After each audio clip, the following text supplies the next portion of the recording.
L'impact financier du plafond, c'est quoi? En supposant, j'en sais rien, mais c'est probablement une bonne estimation, un dépassement de 20 TWh dès cette année. Encore une fois, j'en sais rien. Peut-être que la CRE pourra en dire plus, mais je ne pense pas tout de suite.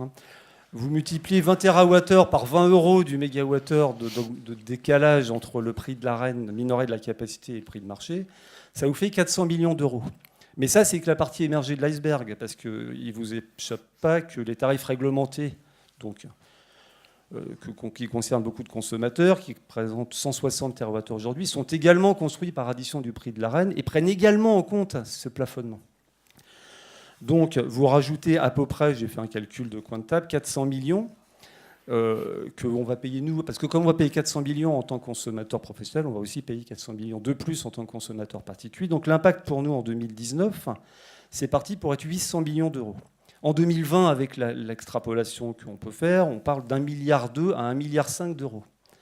Donc, on parle de choses qui sont absolument fondamentales et qui remettent complètement en cause le principe de base fondateur de l'Arenh, qui est de faire bénéficier les consommateurs du parc électronucléaire. Parce que je vous rappelle qu'on n'arrête pas de nous dire, et je l'entends parfaitement, ça a été dit à la table ronde de ce matin, qu'on doit payer davantage les sources d'énergie carbonée parce que c'est censé pour nous aider à changer de comportement. Très bien.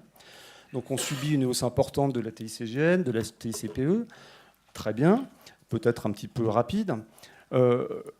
Par ailleurs, sur la partie non Arenh de notre électricité, qui représente 20, 30, ça dépend des consommateurs %, on va subir de plein fouet cette hausse liée au charbon, au pétrole, au gaz, au CO2.